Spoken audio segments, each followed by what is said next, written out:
Lord of the Flies by William Golding. Chapter 7, Shadows and Tall Trees, Part 2. Ralph sat up. Well, we shan't find what we're looking for at this rate. One by one they stood up, twitching rags into place. Ralph looked at Jack. Now for the mountain. Shouldn't we go back to Piggy? Said Maurice. Before dark. The twins nodded like one boy. Yes, that's right. Let's go up there in the morning. Ralph looked out and saw the sea. We've got to start the fire again. You haven't got Piggy's specs, said Jack, so you can't. Then we'll find out if the mountain's clear. Maurice spoke, hesitating, not wanting to seem a funk. Supposing the beast's up there? Jack brandished his spear. We'll kill it. The sun seemed a little cooler. He slashed with the spear. What are we waiting for? I suppose, said Ralph, if we keep by the sea this way, we'll come out below the burnt bit, and then we can climb the mountain. Once more Jack led them along by the suck and heave of the blinding sea. Once more Ralph dreamed, letting his skilful feet deal with the difficulties of the path. Yet here his feet seemed less skilful than before. For most of the way they were forced right down to the bare rock by the water, and had to edge along between that and the dark luxuriance of the forest. There were little cliffs to be scaled, some to be used as paths, lengthy traverses where one used hands as well as feet. Here and there they could clamber over wave-wet rock, leaping across clear pools that the tide had left. They came to a gully that split the narrow foreshore like a defence. This seemed to have no bottom, and they peered awe-stricken into the gloomy crack, where water gurgled. Then the wave came back. The gully boiled before them, and spray dashed up to the very creeper, so that the boys were wet and shrieking. They tried the forest, but it was thick and woven like a bird's nest. In the end, they had to jump one by one, waiting till the water sank, and even so, some of them got a second drenching. After that, the rocks seemed to be growing impassable, so they sat for a time, letting their rags dry and watching the clipped outlines of the rollers that moved so slowly past the island. They found fruit in a haunt of bright little birds that hovered like insects. Then Ralph said they were going too slowly.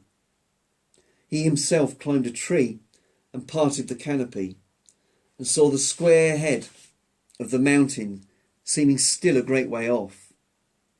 Then they tried to hurry along the rocks, and Robert cut his knee quite badly, and they had to recognise that this path must be taken slowly if they were to be safe.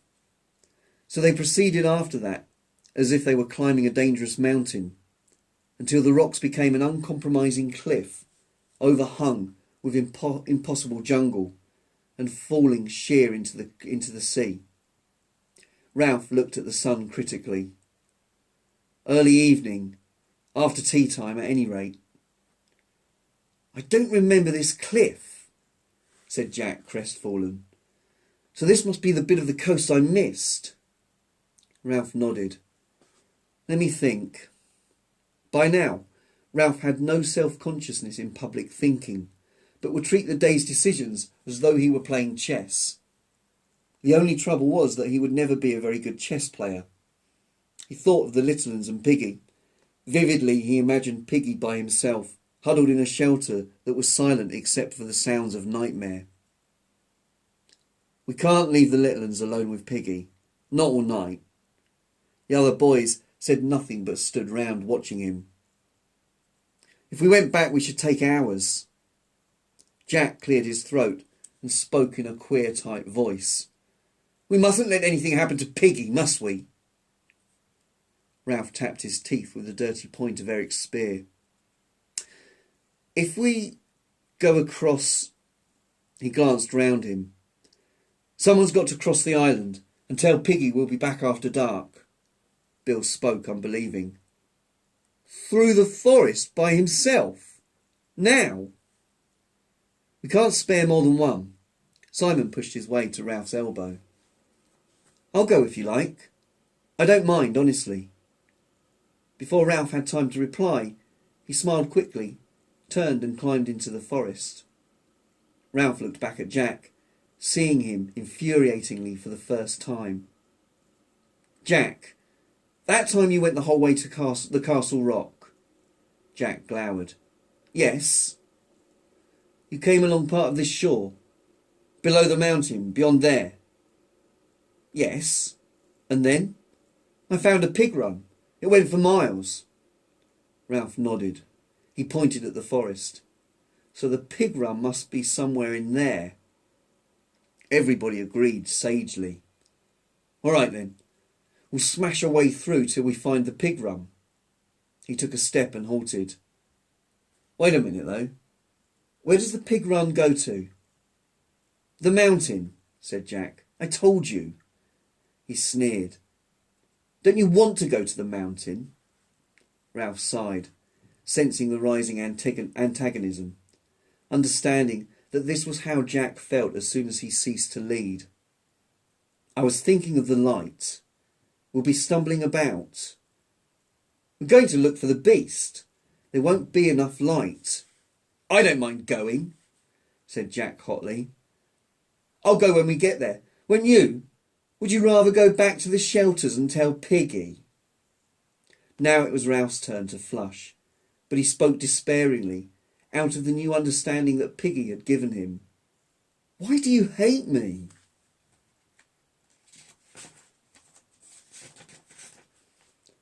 The boys stirred uneasily, as though something indecent had been said. The silence lengthened. Ralph, still hot and hurt, turned away first. Come on. He led the way and set himself, as by right, to hack at the tangles. Jack brought up the rear, displaced and brooding.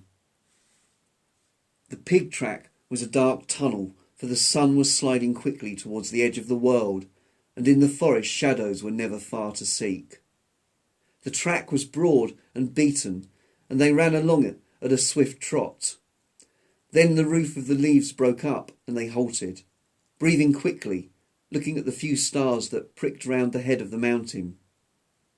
There you are. The boys peered at each other doubtfully. Ralph made a decision. We'll go straight across to the platform and climb tomorrow.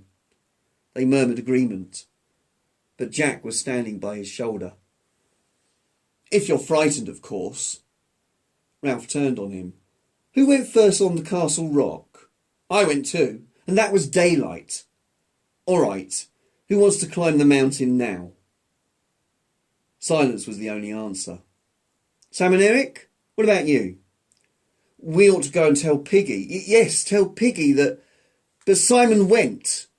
We ought to tell Piggy in case... Robert? Bill?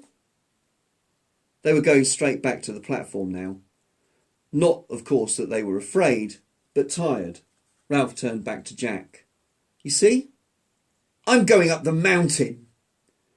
The words came from Jack viciously, as though they were a curse. He looked at Ralph, his thin body tensed, his spear held as if he threatened him. I'm going up the mountain to look for the beast. Now. Then the supreme sting, the casual bitter word. Coming? At that word, the other boys forgot their urge to be gone and turned back to sample this fresh rub of two spirits in the dark. The word was too good, too bitter, too successfully daunting to be repeated. It took Ralph at low water, when his nerve was relaxed for the return to the shelter and the still friendly waters of the lagoon. I don't mind. Astonished, he heard his voice come out, cool and casual, so that the bitterness of Jack's taunt fell powerless. If you don't mind, of course. Oh, not at all. Jack took a step. Well then. Side by side, watched by silent boys, the two started up the mountain. Ralph stopped. We're silly. Why should only two go? If If we find anything, 2 won't be enough. There came the sound of boys scuttling away. Astonishingly, a dark figure moved against the tide. Roger? Yes. That's 3 then. Once more they set out to climb the slope of the mountain. The darkness seemed to flow around them like a tide. Jack, who said nothing, began to choke and cough, and a gust of wind set all 3 spluttering. Ralph's eyes were blinded with tears. Ashes! We're on the edge of the burnt patch. Their footsteps and the occasional breeze were stirring up small devils of dust. Now that they stopped again, Ralph had time while he coughed to remember how silly they were. If there was no beast, and almost certainly there was no beast, in that case, well and good. But if there was something waiting on top of the mountain, what was the use of 3 of them, handicapped by darkness and carrying only sticks? We're being foolish. Out of the darkness came the answer. Windy? Irritably, Ralph shook himself. This was all Jack's fault. Of course I am. But we're still being fools. If you don't want to go on, said the voice sarcastically, I'll go by myself. Ralph heard the mockery and hated Jack. The sting of ashes in his eyes, tiredness, fear, enraged him. Go on then. We'll wait here. There was silence. Why don't you go? Are you frightened? A stain in the darkness, a stain that was Jack, detached itself and began to draw away. All right, so long. The stain vanished. Another took its place. Ralph felt his knee against something hard and rocked a charred trunk that was edgy to the touch. He felt the sharp cinders that had been bark push against the back of his knee and knew that Roger had sat down. He felt with his hands and lowered himself beside Roger while the trunk rocked among invisible ashes. Roger, uncommunicative by nature, said nothing. He offered no opinion on the beast, nor told Ralph why he had chosen to come on this mad expedition. He simply sat and rocked the trunk gently.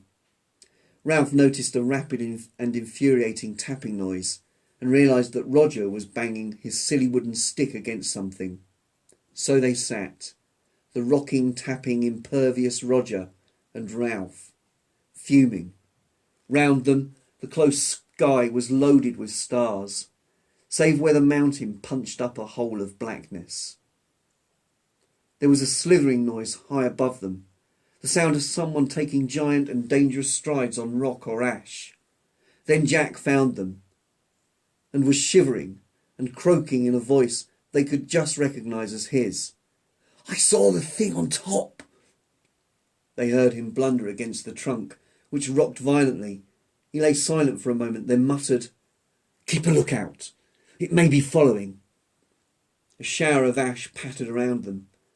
Jack sat up. I saw the thing bulge on the mountain. You only imagined it, said Ralph shakily, because nothing would bulge. Not any sort of creature. Roger spoke. They jumped, for they had forgotten him. A frog? Jack giggled and shuddered. Some frog. There was a noise too, a kind of plop noise. Then the thing bulged. Ralph surprised himself, not so much by the quality of his voice, which was even, but by the bravado of its intention. We'll go and look. For the first time since he had known Jack, Ralph could feel him hesitate. Now? His voice spoke for him. Of course. He got off the trunk and led the way across the clinking cinders up into the dark, and the others followed. Now that his physical voice was silent, the inner voice of reason, and the other voices too, made themselves heard. Piggy was calling him a kid. Another voice told him not to be a fool, and the darkness and desperate enterprise gave the night a kind of dentist's chair unreality. As they came to the last slope, Jack and Roger drew near, changed from ink stains to distinguishable figures. By common consent they stopped and crouched together. Behind them, on the horizon, was a patch of lighter sky where in a moment the moon would rise. The wind roared once in the forest and pushed their rags against them. Ralph stirred. "Come on." They crept forward, Roger lagging a little. Jack and Ralph turned the shoulder of the mountain together. The glittering length of the lagoon lay below them, and beyond that a long white smudge that was the reef. Roger joined them. Jack whispered, "Let's creep forward on hands and knees. Maybe it's asleep." Roger and Ralph moved on, this time leaving Jack in the rear, for all his brave words. They came to the flat top, where the rock was hard to hands and knees. A creature that bulged. Ralph put his hand in the cold soft ashes of the fire and smothered a cry. His hand and shoulder were twitching from the unlooked-for contact. Green lights of nausea appeared for a moment and ate into the darkness. Roger lay behind him, and Jack's mouth was at his ear.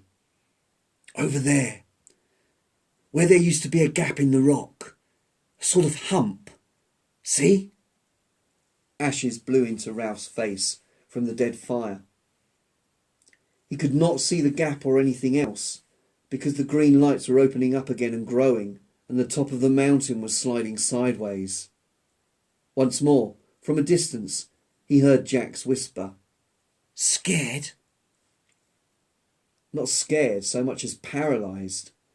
Hung up here immovable, on the top of the diminishing moving mountain. Jack slid away from him. Roger bumped, fumbled with a hiss of breath, and passed onwards. He heard them whispering. "Can you see anything? There." In front of them, only 3 or 4 yards away, was a rock-like hump where no rock should be. Ralph could hear a tiny chattering noise coming from somewhere. Perhaps it was from his own mouth. He bound himself together with his will, fused his fear and loathing into a hatred, and stood up. He took 2 leaden steps forward. Behind them, the sliver of moon had drawn clear of the horizon. Before them, something like a great ape was sitting asleep with its head between its knees.